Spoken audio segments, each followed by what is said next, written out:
What happens when a wildlife expert and a beloved talk show host clash on live television a way nobody saw coming? The cameras were rolling. The audience was laughing. And then everything changed in an instant that left the entire studio absolutely silent. Before we get into what went down, make sure you hit that subscribe button and drop a comment below, letting me know whether you think Robert crossed the linear, Kelly overreacted. Now, let's get into this unbelievable exchange. The Kelly Clarkson Show was taping a new episode, and Robert Irwin was the guest everyone had been buzzing about. He walked out with his usual charm, carrying a small container that clearly held something, and the audience erupted in applause. Kelly greeted him with her warm signature hug as he settled onto the couch. "Robert, it's so good to have you back," Kelly smiled. "I swear, every time you show up, I'm both excited and terrified of whatever you brought with you." The audience laughed. Robert chuckled, setting the container on the table. "Well, I promise this one's harmless," he said. "Actually, I think you're really going to like her." Kelly's eyes narrowed playfully. "See, the moment you say that, my anxiety spikes. What's in there?" "This," Robert announced, opening the containeress, a blue-tongued skink. "She's absolutely beautiful and completely docile. They're native to Australia, and they're one of the gentlest reptiles on the planet." He lifted the skink out sleek, blue-scaled, tongue flicking curiously. Kelly leaned back slightly, smiling but obviously tense. "Okay. She's actually kind of cute," Kelly admitted. "But I'm going to be honest, Roberty, respect reptiles." "From a distance, I get that," Robert said, gently stroking the skink. "But you know, Kelly, this fear people have of reptiles, it's really harmful. It hurts conservation efforts. These animals deserve respect, not fear." There was a subtle shift in his tone. Kelly felt it. "Well, I mean, people can respect animals without wanting to hold them," she replied. "That seems fair, right?" "Sure," Robert said. "But the problem is when people with huge platforms like yours enforce the idea that reptiles are scary or gross. Whether you say it or not, your reactions tell millions of viewers that fear is normal. That leads to these animals being ignored. Or worse." The audience went quiet.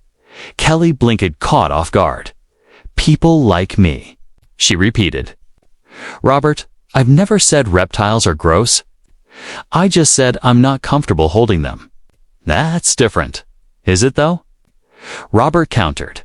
"Because when I brought her out, you physically leaned away. Your body language sends a message. And someone with your influence. That message has consequences." Kelly's expression hardened, surprised, now turning into irritation. "Robert, I think you're overanalyzing a normal human reaction," she said. "If someone brought out a tarantula, I'd lean back too. I'm not launching an anti-spider movement, but you're normalizing fear," Robert pushed. "My entire life, me family's Missiana's been to show people that these animals aren't monsters. My father died doing this work, Kelly. And when I come on shows like yours and see hosts react with fear or disgust of Insubtlite, undermines everything we're trying to teach." The studio fell absolutely silent. Kelly's jaw tightened. She placed her cue cards aside. "First of all, Robert, I have nothing but respect for your father and everything your family stands for," she said.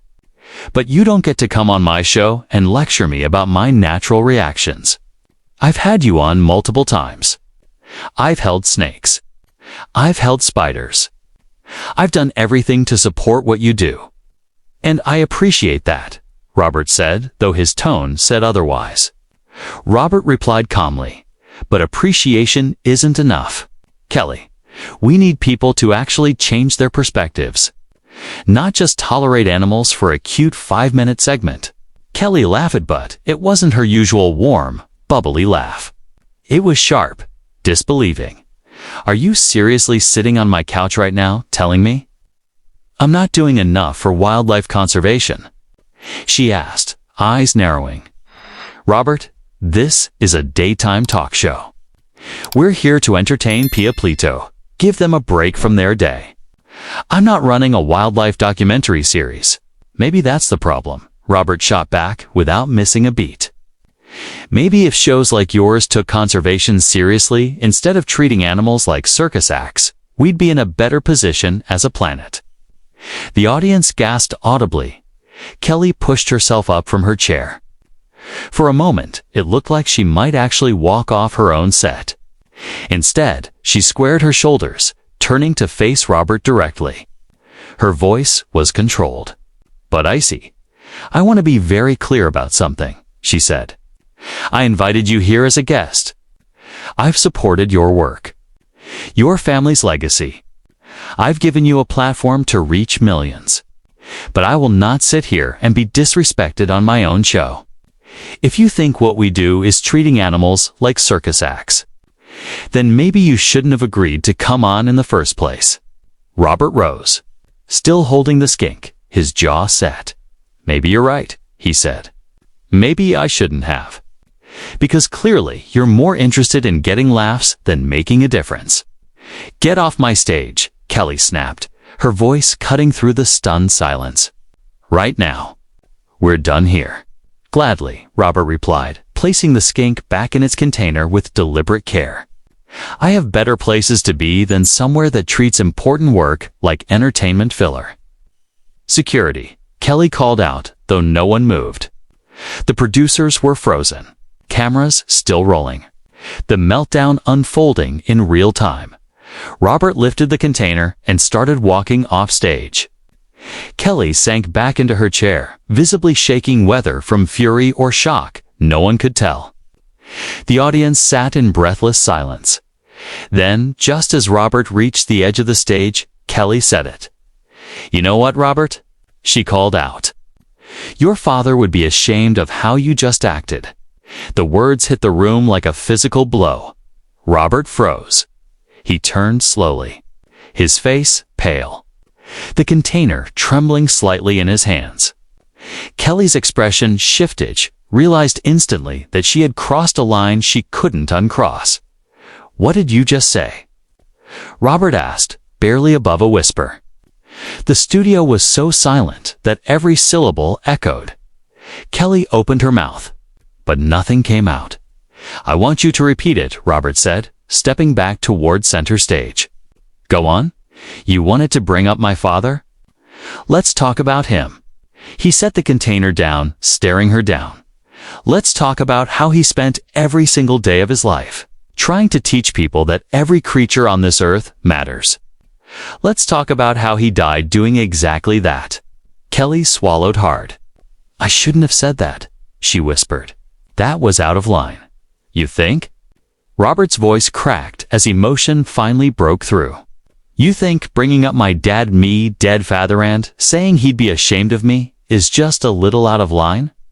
Is that what you do when someone challenges you on your own show?" Kelly stood again, hands raised, trying to calm the moment she'd created. "Robert, I'm apologizing.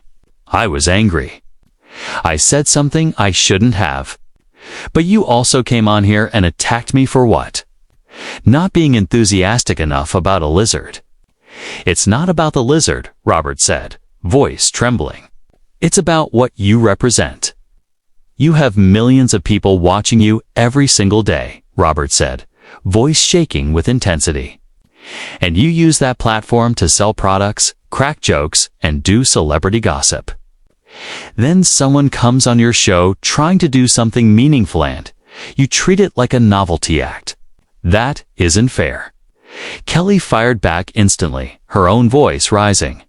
"I've had countless guests come here to talk about important issues. I've raised money for charities. I've highlighted real causes. I've given platforms to people doing incredible work. You don't get to erase all of that just because I don't want to hold every reptile you bring out here." "But that's the point, Kelly," Robert replied, stepping closer. "You do hold them. You do it for the cameras, for the bit, for the laughs. But the moment we start talking seriously about conservation, about why these animals actually matter, you shut down. you get defensive. You make it about you. Because you made it about me, Kelly snapped, throwing her hands up. You came out here, and instead of just showing people this beautiful animal and educating them, you used your time to attack me. How does that help your cause? How does alienating a host who supported you help conservation? Robert set the container down harder than he meant to. The thud echoed through the silent studio. You want to know why I did that? He said, voice raw. Because I'm tired.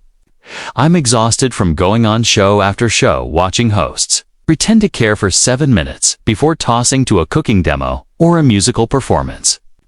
I'm tired of being the entertainment. My family's work, my father's legacy, means something. It's not a cute segment wedged between commercials. The audience was frozen, watching the confrontation unfold like a scene out of a scripted drama, except it wasn't scripted at all. Kelly crossed her arms tightly. Her jaw clenched. So what do you want from me, Robert? Do you want me to cancel the rest of my show and turn it into a wildlife documentary? Kelly fired back, exasperation cutting through every word. Do you want me to dedicate every single episode to conservation? 'Cause that's not what this show is. You knew that when you agreed to come. I want authenticity, Robert replied, voice steady but charged. I want you to stop pretending. If you don't care about these animals, if you're just tolerating them for ratings, then say that. Be honest about it. Don't smile for the camera and act fascinated when you're really counting the seconds until I'm off stage. Kelly's eyes flashed. You want authenticity. Fine, here's authentic. Yes, Robert, I'm sometimes uncomfortable around reptiles. Yes, sometimes I am counting down the seconds during certain segments, including yours. You know why? Because this is a job. I do 4 shows a week. I interview dozens of people. I can't be deeply emotionally invested in every single topic that walks across my stage. That doesn't mean I don't respect the work. It means I'm human. At least that's honest, Robert said softly, nodding. So all those times you told me the animals were amazing, that the work mattered, were you lying? I wasn't lying, Kelly insisted, frustration tightening her voice. I do think it's amazing. I do think it's important. But I can believe something matters without dedicating my entire life to it. You're holding me to an impossible standard. No, Robert said, stepping forward. I'm holding you to the standard my father set. He believed everyone has a responsibility to care about the natural world, not just wildlife experts. Everyone. And people like you people with influence carry even more responsibility. Kelly let out a short, bitter laugh. Your father was a saint to you, Robert. I get that. But not everyone can be Steve Irwin. Not everyone can devote their whole existence to one mission. Some of us have to balance 100 different things while entertaining millions. It's not as simple as you're making it sound. Don't you dare talk about my father like you knew him, Robert said, voice dropping to a dangerous quiet. Don't pretend you understand what he believed or lived for. I'm not claiming to have known him, Kelly said, calmer now, but firm. But I know what I've seen. And I know he'd be horrified watching you attack someone who has given you multiple platforms to share your message. He brought people together, Robert. He didn't tear them apart. The audience murmured, some nodding with Kelly, others clearly siding with Robert. The tension in the room felt electric. You have no right to say what my father would think, Robert snapped. You've invited me here 3 times. 3. And every single time it's the same you act. Nervous? You make jokes about being scared. You thank me, and then you move on. Nothing changes. No minds change. It's just entertainment. Then stop coming. Kelly threw her hands up. If it's that awful, Liv, I'm that awful, then decline the invitation next time. But don't come here. Sit on my couch, accept my hospitality, and then accuse me of not living up to your impossible expectations. Maybe I will stop coming, Robert shot back. Maybe that's exactly what I should do, because clearly this isn't working. Fine by me, Kelly said coldly. I have plenty of guests who actually appreciate the opportunity to reach our audience. You mean guests who will smile, nod, and give you exactly what you want, Robert retorted, without challenging you or making you uncomfortable. I mean guests who understand basic professionalism, Kelly snapped. Guests who don't throw tantrums because I'm not swooning over every single animal they bring. Robert lifted the container again. This isn't a tantrum, Kelly. This is me finally saying what I and a lot of people in conservation have been thinking. For years, that people like you treat our work like a joke. And this, Kelly shot back, is me finally saying what I've been thinking. That you have an arrogance problem. Kelly's voice was low but steady. You walk around acting like your work is the only work that matters. Like conservation gives you the right to talk down to everyone else.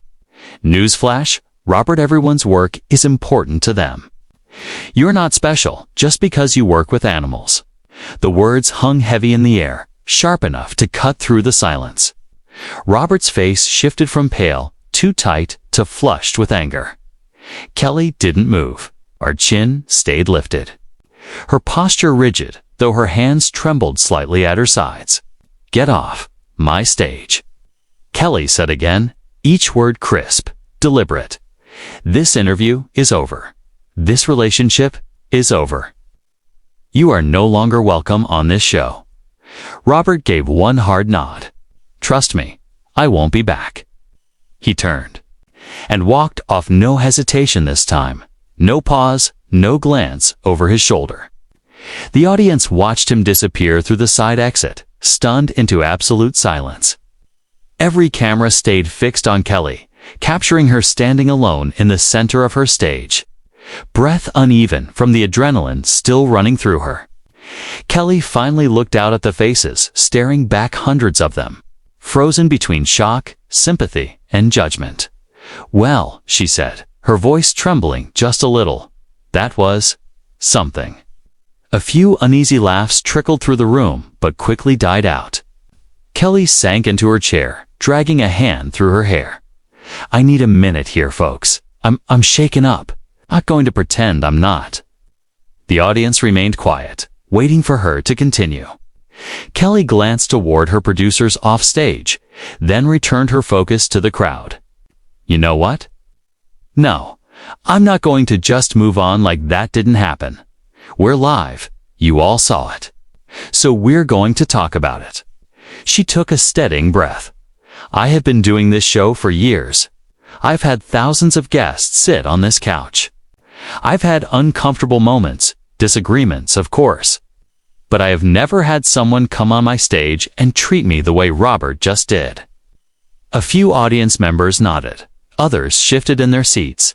And the thing is, Kelly went on, her voice gaining strength. I understand he's passionate. I respect that he cares deeply about conservation. I've never once dismissed the importance of what he and his family do. She stepped away from her chair and began pacing slowly, grounding herself with each step.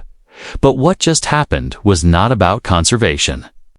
It was about him deciding that because I'm not as devoted as he is, because I'm not living his life or carrying his mission, that somehow makes me the villain. She turned back to the audience. I work hard on this show. My team works hard. We pour our hearts into bringing people joy, to giving them something uplifting. We laugh, we cry, and yes, we try to educate when we can. But we're a talk show, not a nature documentary. There is value in what we do. Soft applause grew, then strengthened, but Kelly lifted a hand to stop it. And here's what really gets me, she said. Robert brought up his father repeatedly today. He used his father's death, his father's legacy, as a weapon to corner me, to shame me, to prove a point. And then when I said one sentence that I immediately regretted and apologized for, He made it seem like I'd crossed an unforgivable line. She paused, swallowing hard, eyes glistening. I lost my father, too. I know what that grief feels like. And I would never use that pain to belittle someone else to win an argument. That's not okay. I don't care how important your cause is. You don't get to do that. The applause rose again louder, more certain. Kelly nodded gratefully as it washed over her, steadying her breath. And you know what else? Kelly said, her voice steadier now, but edged with hurt. I'm tired of being made to feel guilty for being human, for having normal reactions to things. She gestured broadly, frustration spilling through. I've held snakes on this show. I've let tarantulas crawl on me. I've done things that genuinely terrify me because I want to support the people who come on here. But apparently, that's still not enough. Apparently, unless I quit my job, move to Australia, and spend my life in a wildlife sanctuary, I'm suddenly part of the problem. She let out a short, sharp laugh, one with no humor behind it. That's not fair. That's not reasonable. And honestly, that kind of attitude, it pushes people away from causes. It doesn't bring them in. You don't inspire change by making people feel inadequate. You don't motivate anyone by attacking everyone who isn't doing exactly what you're doing. Kelly sank into her chair again, smoothing her dress with trembling hands. I want to be very clear about something, she continued. I still respect the Irwin family's work. I still believe wildlife conservation matters. What happened today doesn't change that. She leaned forward, locking eyes with the camera. What it does change is my willingness to sit here and be lectured, belittled, and spoken to like I'm some morally inferior person. I won't accept that from Robert or anyone else. She stared directly into the lens now, her voice calm but firm. And if Robert is watching, which I'm sure he will be, I want to say this. You owe me an apology. Not for disagreeing with me. Not for being passionate about your work. But for the way you spoke to me. For disrespecting me on my own stage. For turning this segment into a personal attack instead of doing what you came here to do, show people a beautiful animal and teach them something meaningful. The audience applauded loudly. Kelly waited until the room settled again, and, to everyone watching at home, she said, softening, I want you to know I'm okay. I'm upset, I'm angry, but I'm okay. What I won't do is let someone make me feel like I'm not doing enough, or that I'm not good enough, just because I don't meet their personal standards of activism.